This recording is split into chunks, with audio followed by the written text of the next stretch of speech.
Good evening, all those who are joining in. So, here we are, Coconut Theatre with Chai, Y, and Rangmanch. But I'm glad to see that this particular show has actually grown into something so magnificent and so comprehensive, and the kind of stalwarts who have come on the show and spoken about their skills, their art, whether it's acting, whether it's writing, directing, stage design, sound design, and various forms of theatre, whether it's modern theatre or folk theatre. So yes, like I was saying, कि इतने सारे लोग यहाँ आए और मैं वो सारे sessions देखता रहा, and I was so enlightened and so educated. You know, the questions that face Indian theatre, all the problems that face Indian theatre, because हम चाहते हैं कि हम theatre यहाँ करें, theatre हमारा passion है, चाहे उसमें remuneration हो या ना हो, फिर भी हम theatre करते रहे हैं, लेकिन उसमें भी कई सारी अड़चने आई हैं, like availability of venues या availability of dates of actors, because हम समझते हैं कि बहुत सारे actors के जो रोजगार है, livelihood है, they have to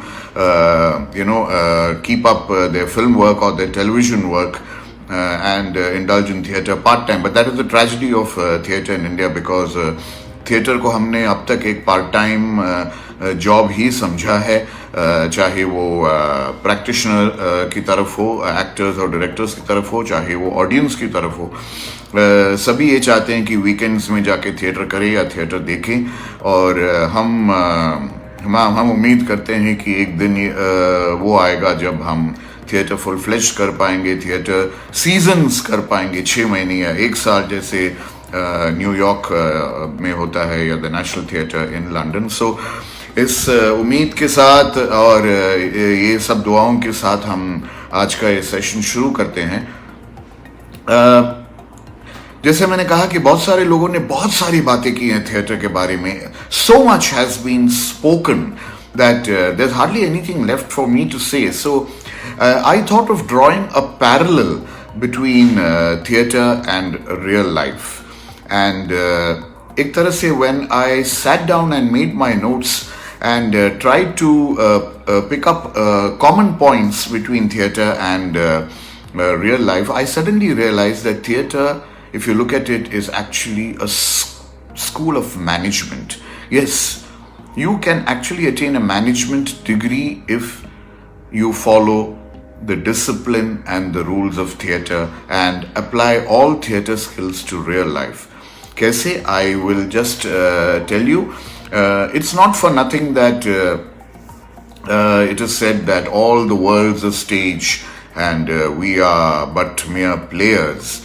ये बात it's not only I would say metaphorical, but it's also literal, because अगर थिएटर के एस्पेक्ट्स को हम लें और उसको एक लिस्ट करें, तो you'll be amazed to see how theatre can be applied to real life. So let's start with the first skill, and the first skill is oral communication. Now in theatre, the first thing that one learns is the art of communication, speech. How do you convey what you want to convey to a lot of people in the audience? How do you do that? When you find yourself in a theatre of say 1,000 seats or 2,000 seats, you are responsible for the man in the last row to hear you as much as the man in the first row to hear you. And the man in the first row should not feel that you are shouting, and the man in the last row shouldn't try to strain his ears to listen to what you are saying. So communication is a very, very artistic skill. And how do you do it with different people? How do you do it with the man next to you? How do you do it with the man who is far away from you? And how do you convey what you want to say and make sure that the man doesn't misconstrue or misunderstand what you say. So in theatre, the art of speech and the art of speaking, the art of projection in a theatre of 1,000 people or in a theatre of just 200 people, which is intimate theatre, how do you modulate? How do you change your way of speaking to people? How do you change your projection skills is what communication in theatre is all about. And when you take that to real life and you realize that in every field of life, communication is very important. You can be a very great orator and be a politician right there, leading parties, leading the country, leading your state. The most important aspect here is how you talk to the people, how you communicate to the people. You have your policies, you have your ideals, you have several things to convey to them, and when you come on that mic, whether it is on a podium in a stadium or whether it is on a television channel, you should know how to communicate what you want to say in the least possible time. You're given 20 minutes or half an hour. How do you communicate the essence of what you want to say and elaborate on that and make sure that you convince the audience about your points and about your ideals and about your policies? Theatre is where this art is inculcated, because when you convey emotions, when you convey something, the anger, or when you convey sentiment, or when you convey something that is funny, and you expect the audience to react in a particular way to a particular emotion, and the way the emotion is conveyed through your speech is what matters finally, because a tragic play can turn into a comic one if you get it all wrong, if your timing is all wrong, or vice versa.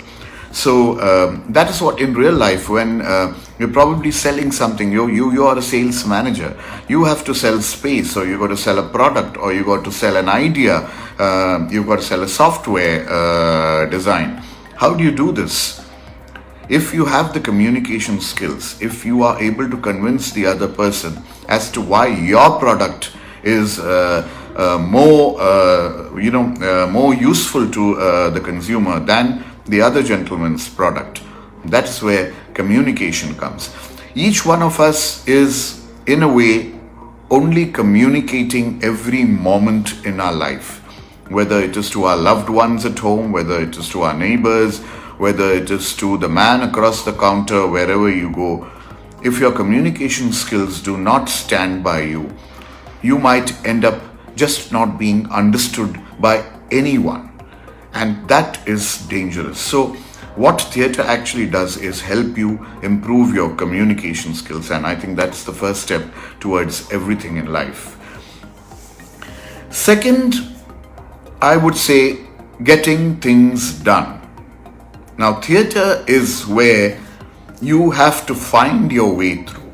You have to, no one tells you what to do. I mean, there are several departments. If you're the writer, you better make sure that your script is delivered on time, your script is written in a fashion that makes for a good production, a good play. If you're a director, you know how to interpret the script, and you work on your own, and you make sure that you got to convey everything that the script does to the actor, and the actor's job is to convey that to the audience. Theatre has so many departments. Theatre has music, theatre has set design, theatre has lights, theatre has ticket sales. So theatre is where you have so many departments all working separately and still getting things done. If your script is not delivered on time, the director will not be able to take up the rehearsals. If the rehearsals are not completed on time, your opening night could be a disaster. You would never make it to an opening night, the night that you announce. And if, as an actor, you are not prepared for your role, and if you are under-rehearsed, you know what awaits you on the platform there. So unless you get things done the right way and make sure that everything synchronizes with the other, the light man has to make sure that the actor's spot is absolutely right on there at the right point where he has to deliver a particular monologue and fade out. The sound man has to fade his music at the right time or give his effects, whether it's a telephone bell or a doorbell or any other external effect. So everything falls together because each one of them has actually got their side of the function right, and they have got things done. So if you don't get things done in real life, when you may be a sales manager, you may be a software engineer, you may be a doctor, you may be a scientist, you have to get things done. Unless things are actually done and you see it to the end, your entire effort is wasted. I have seen so many productions being launched with a lot of fanfare, and they don't last beyond the first night because what has happened is they haven't been able to do things correctly. Either the play in totality has failed, or individually some departments have fallen very badly. Technically, if a play is not up to the mark, and if your play relies heavily on technical wizardry, and if it doesn't happen, if the LED screen at the back doesn't come on, if your music doesn't come on, then your play can actually fall flat. Same with life. When you get on to different walks of life, and if you do not get things done and see it right up till the end, rest assured that success is going to evade you. So theatre is somewhere where you learn how to get things done, and a lot of responsibility is sort of laden on your shoulders because everything has to fall in place and everybody is working independently initially until they all come together. Same with cinema, whether it is television or cinema or theatre. That's the beauty of it, because when you see the end credits, or when you hear the credits being read out in a theatre production or in a film, you see how many people are involved in putting together 2 hours of creativity. And you can imagine how each one of them would have worked their way on their own initially and then come together to put a piece of art together. So it is this, I would say, a great symbiosis and synchronization of elements that theatre gets in that applies so beautifully to life. And you could rely on this theatre discipline to make things work for you in life. Thirdly, motivation and commitment. Now, this is something without which I don't think anything can happen, whether it's theatre or life. Why do you do something? Why are you motivated to take on a particular career? Why are you motivated to do something in life that would satisfy whatever you want to do, your ambitions, your dreams, your desires? Theatre is something that you do only if you are motivated. Considering that, at least in India, considering that theatre really doesn't assure you a livelihood. So what is it that makes you do theatre? It's nothing but motivation and passion. It's something that gives you a feeling that you can achieve something, you can get the best out of yourself. And it's more of a personal exercise, a personal physical and mental exercise that theatre manages to get out of you. And you surprise yourself when you go out there on stage and you actually manage to hold stage for 3 hours, and all your dialogue, all your actions, everything come out pat, absolutely correct, the way you had rehearsed it.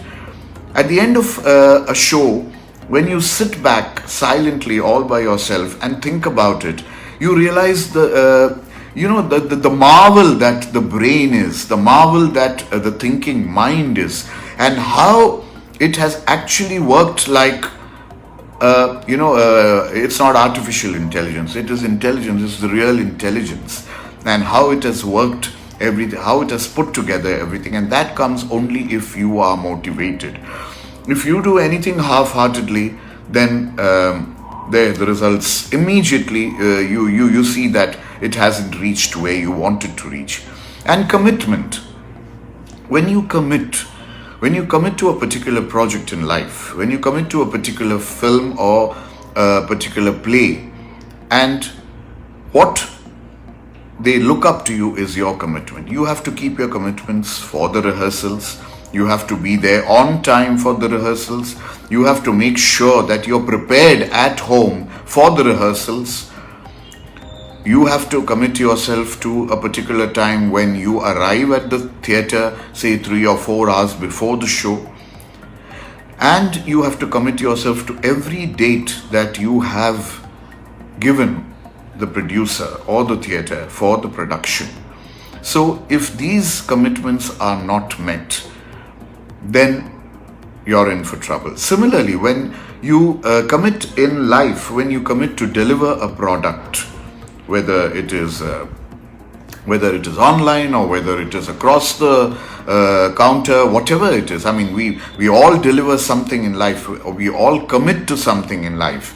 And if we don't keep that commitment, then again, we lose face. So theatre is where you really learn, I would say, the virtue of commitment.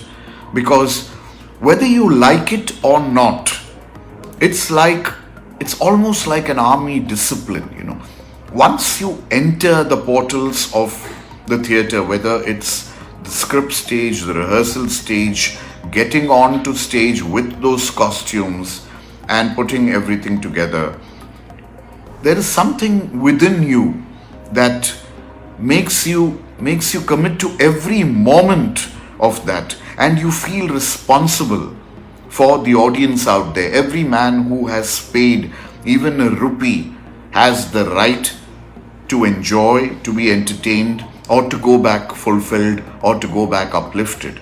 So that commitment to those people who have actually decided to give you 2 or 3 hours of their life is something sacrosanct. And theatre, where motivation and commitment come together, then you have a great artistic creation. So how do you achieve excellence? How do you reach your targets in life? Every salesperson has targets to reach in life. Every doctor has targets to reach in life. Every scientist has targets to reach. How do you reach your targets? It is the drive that gets you there. And that drive, that motivation, and that commitment is what is an energy that comes from within. And if you dedicate that commitment to whatever field of life you are in, there is no way that success will evade you. So that is something that is very, very important. And then, of course, theatre, morally and professionally, one learns how to work independently. Like I said, there are so many departments in theatre, and not each one of them meet in the initial stages to work out. So if the music person, the composer, is actually sitting on a script and he's told the music cues, he works out his entire score independently. When the light man decides how to design the lights, how to place the lights, you can actually see him working independently before a performance. You can see the set designers coming up there, putting up their sets. You can see the backstage people putting up the props, and each one does it so very professionally and so very independently, and yet you realize that they are actually putting together a jigsaw puzzle. Each part of the puzzle has to fit in perfectly, otherwise you don't get the full picture. Something might be out of place, and that is where everything goes wrong. So the ability to work independently, whether it's acting, writing, directing, rehearsing, this is what theater builds inside you, and it is something that is so useful in life, because a lot of people are self-employed. A lot of people work independently from home, and how do you achieve that when you know that you don't have someone around to guide you, someone around to actually hold your hand and take you ahead? Where does the ability to think independently and to perform and to actually deliver the product independently come from? And that this virtue of independence, that power and strength of working independently starts off in theater, and it comes so very subconsciously. You don't even realize it. It's not like your mom held your hand and she took you to school and she waited there till your classes were over and she took you back. You are on your own, and you got to achieve it on your own. And theater is something that leads you there. And if even if you're doing part-time theater, and a lot of when we started off in the 80s and 70s, a lot of actors used to work in banks, and they used to come, they used to leave their banks at 6 o'clock or 5 o'clock, and they used to catch the first available train and come for the rehearsals in the suburbs of Mumbai. And all of them were working professionals. None of them were full-time theater actors.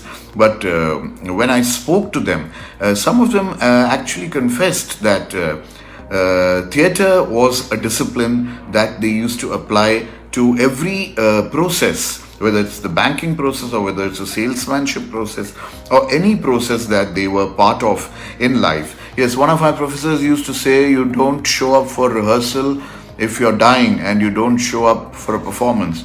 Yes, theater actually makes you say this.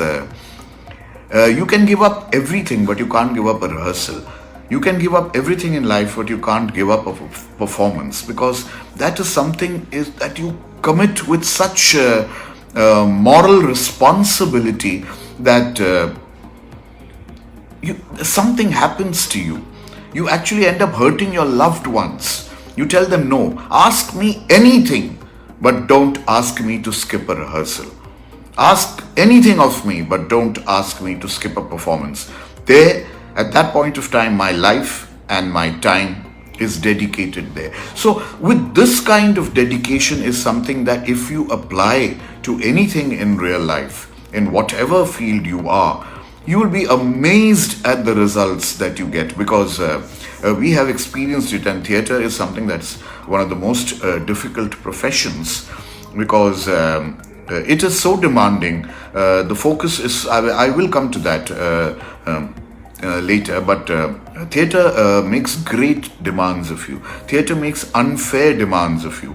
I have known of people actually performing. I mean, this applies to cricket too, and cricket and theater are two great parallels to life, because cricket is that great game where you have to hit the ball out of the park, and each time you miss, it's a missed opportunity, and each time you hit, it's a great victory, and each time you hit the wrong trajectory, and if it goes on to the wicket, or if it goes on to the fielder's hands, then you have played into the enemy camp. So it's all a parallel, an allegory of life, whether it's cricket or theater, and that is where I feel theater, whether you like it or not, if you are part of it, you end up actually turning yourself inside out, and that's the magic of theater.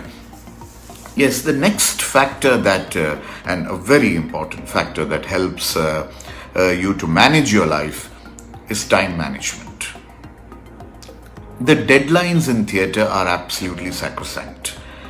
If someone decides to do a play and he has decided what the opening night would be, the opening day would be, and he works backward, and you have committed to performing in that play in whatever capacity, whether you're as an actor or whether as a technician or whether as a stagehand or even as a backstage person.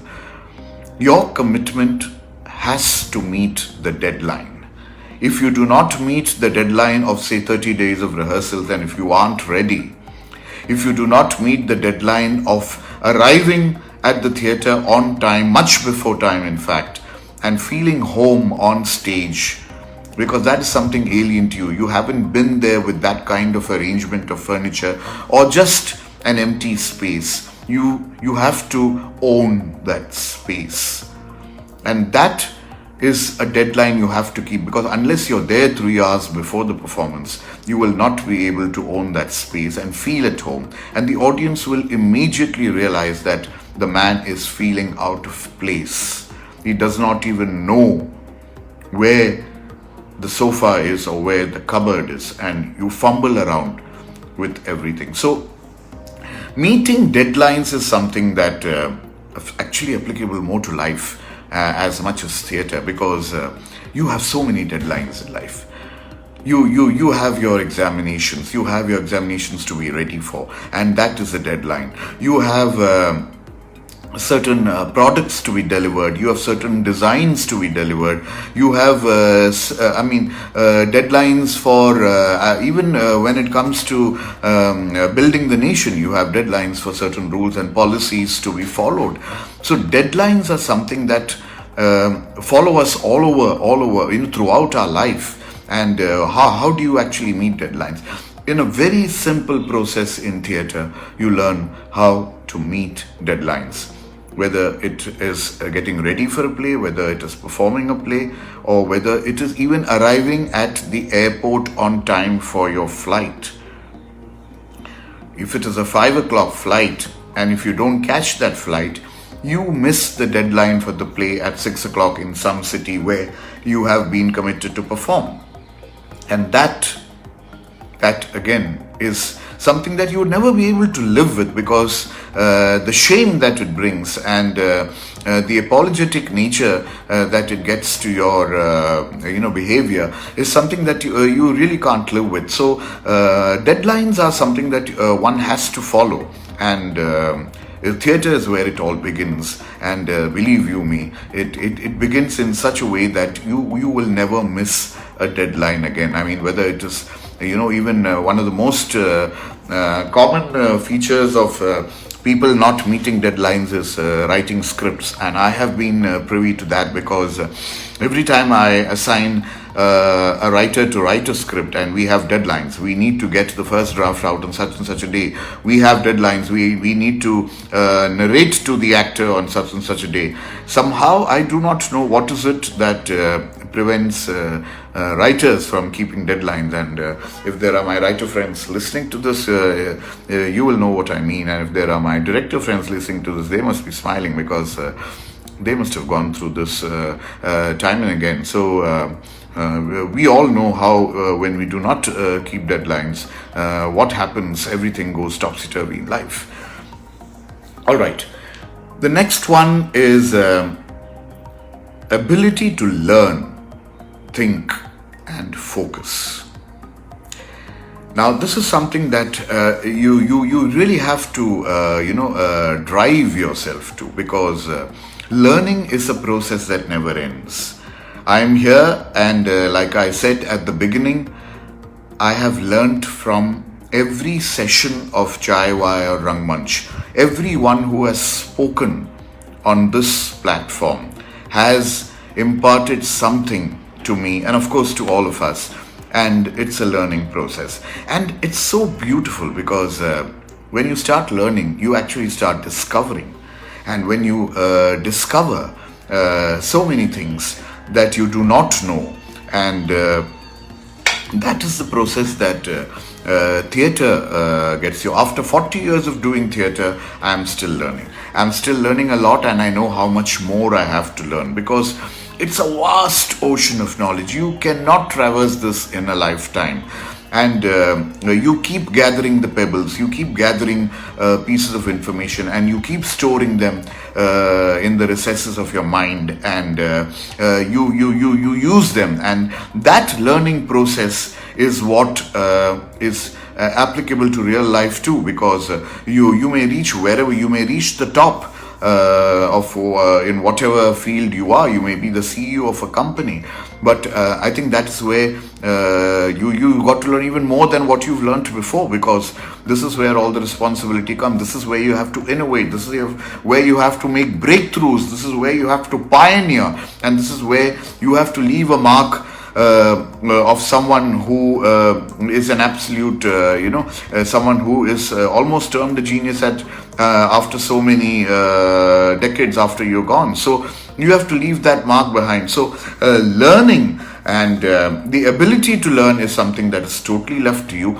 It is up to you how you train your mind, how you actually the fixation of the mind to learn, because the mind is such a fragile thing. It can just wander, it can just lose focus, and there again, focus is something which is very, very important in theatre, because unless you focus, you will never be able to hold an audience for 3 hours, because if you do not concentrate, if you do not focus, suddenly you blank out. And how many times has an actor blanked out? Why do you think this happens? Why do you blank out on stage and you realize that for a second you have forgotten something? Because you have lost focus for that one split second, and then you realize that something is amiss. It's like walking a tightrope. It's like a circus. It's like a trapeze act. One miss and the person is on the ground. So you can imagine how much of walking a tightrope theatre is, and life is no less. You are walking a tightrope, and especially in these days when the pressure to perform, the pressure to outperform, whether you're a student or whether you're a teacher teaching students, or whether you're an actor, or whether you're even a politician who is trying to outperform the other parties and try and get some semblance of order in a country that is seething with disorder. Focus is something that you need to have, and focus gets it's a never ending discipline. And even in upgrades in technology, even technology gets upgraded every year. Apple upgrades their phones every year. Why don't we upgrade ourselves? Why do we live in the past? Why are we getting outdated? So that is where the learning process comes. And as you keep learning, you keep inventing, and as you keep inventing, you actually go on to manufacturing new products. What do you think these guys at the IT stations are doing? They are upgrading, they are learning every moment, and they are reinventing themselves. Theatre and life are no different when it comes to focus and when it comes to the ability to learn. The next one is something very important, which I would say the respect for your colleagues. One has to respect the other person irrespective of what discipline he is in. He may be the guy sitting at the ticket counter selling tickets. You respect him for what he's doing for you. He's the one who's actually secretly telling people that this is a good play, come and watch it. And motivating people and even selling your product at that point. You can't afford to ignore him. So the first thing when I enter a theatre, whether it's the Prithvi Theatre where the counter is right outside, or whether it's a proscenium like Nehru or NCPA's, you go up to the ticket counter, say hello to the person there, and the man actually makes you feel good when he says, yes, aaj acha hai, house acha hai, and it starts from there. And you learn to respect everyone, whether it is the guy who's doing the backstage work, whether it's the guy who's keeping the props in place. God save you if he has not kept that prop on stage. And how many times has it happened that you do not find that particular ring or that particular book or the telephone over there, and then you're forced to improvise and get it from the wings and without the audience knowing. But you respect the prop guy, you respect the set guy, you respect the music person, you respect the light person, You respect the person who comes with the broom and the shovel and cleans up the stage before you perform. Because if that person hasn't removed that nail that is lying on the board over there, and if you are barefoot on stage, or even if you are not barefoot on stage, you could meet with a terrible accident. So respect that person. And respect comes mutual in life too. And it took a pandemic to make us realize how to respect the people who are working for us, how to respect that guy who is a sanitation officer, how to respect the guy who's cleaning up your car, or how to respect the person who's delivering goods to you.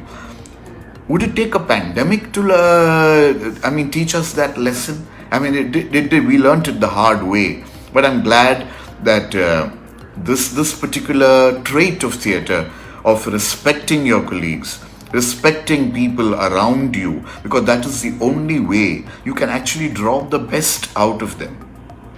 You always, you don't demand like this, you don't demand respect, you command respect. And if you command respect only if you give respect.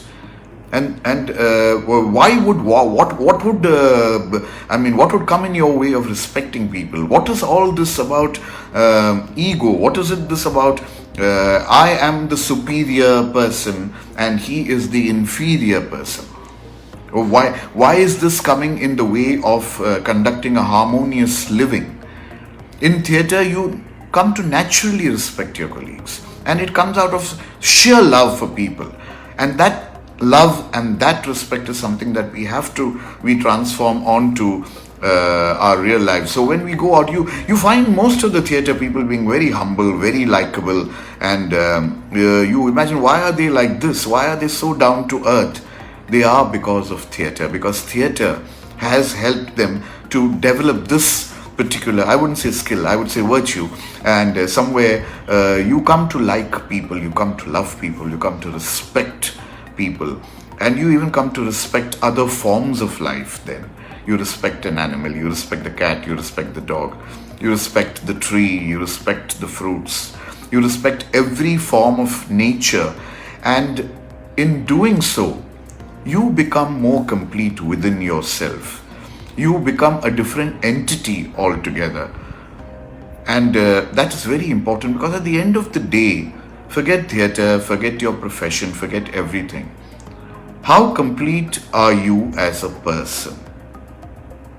How confident would you be, or how confidently would you tell yourself, yes, I think today I made the least mistakes, today I hurt the least amount of people, and I'm growing as a person.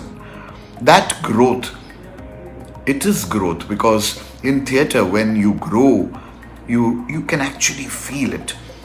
Performance number 1 and performance number 100 are a world apart. You have grown. If you haven't, then there's something seriously wrong. But you realize how you grow. You want to improve on your previous performance, and you keep improving, telling yourself that don't get mechanical, don't lose your spontaneity, and yet keep growing from the first performance onwards till wherever you go.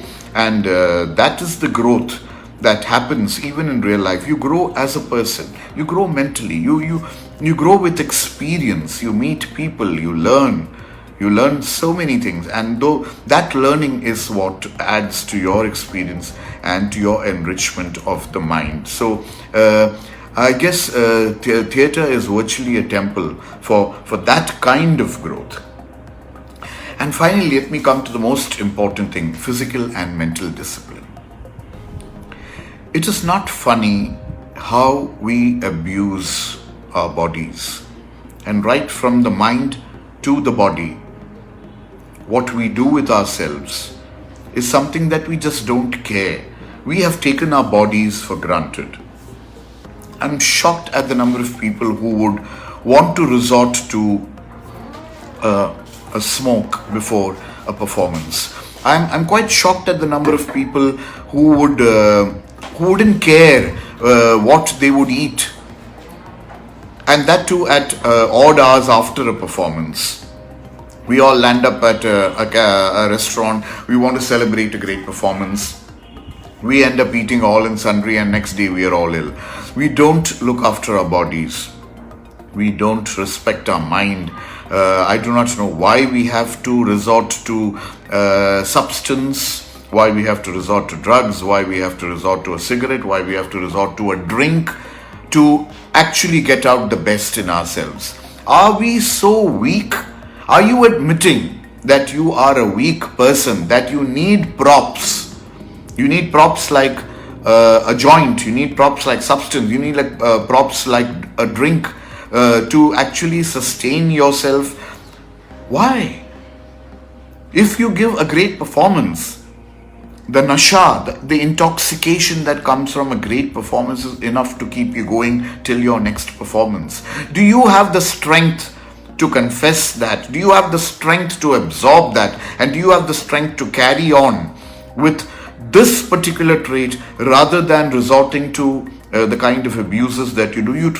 We treat our bodies like gutters. We just keep inserting anything we want. We just put anything into our stomachs, and then we end up totally upset.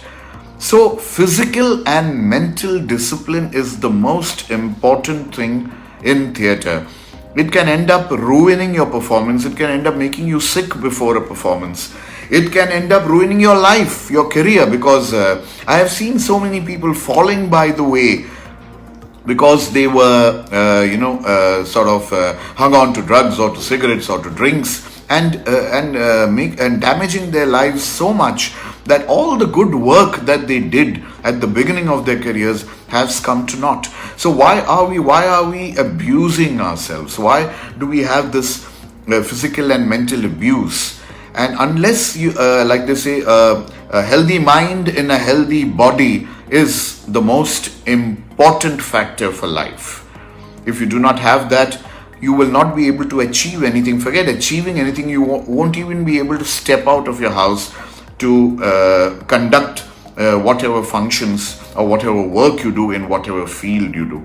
So in theatre, we are we are in a way driven, we are in a way dedicated, and we are in a way responsible for looking after our bodies. I mean, we even say things like we don't have the right to fall sick.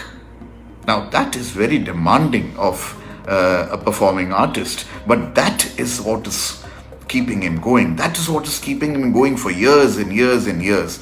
So if you see the people who have lasted, if you see the people who have finally in the long run managed to keep their careers going in theatre, it is because of a certain discipline, a mental and a physical discipline that they follow. So that perhaps is the most important and the bottom line, whether it's for theatre or for life.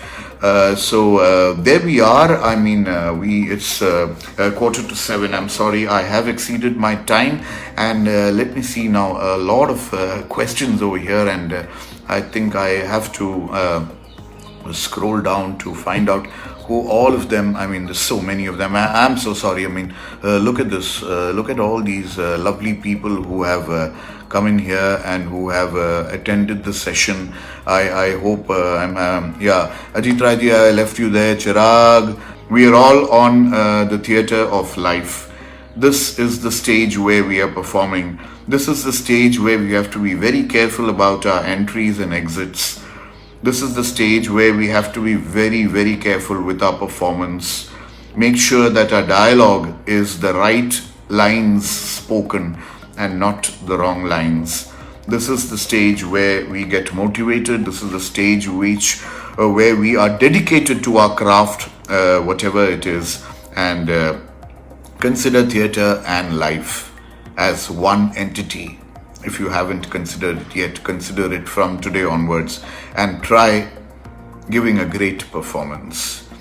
Thank you very much. I think I'll sign off now. And thank you, Coconut Theatre. Thank you, Keyur Saab. Thank you, Rashman Saab. Thank you, Jaydev. Wonderful, I would say, innovation in trying to get so many people to talk to, whether it's theatre people or enthusiasts or people from all walks of life. I think all of you have gained something all these weeks from all of us, and we look forward to seeing you on stage again. We look forward to the curtains going up, and we look forward to the first, second and third bell again, and we look forward to entertaining you.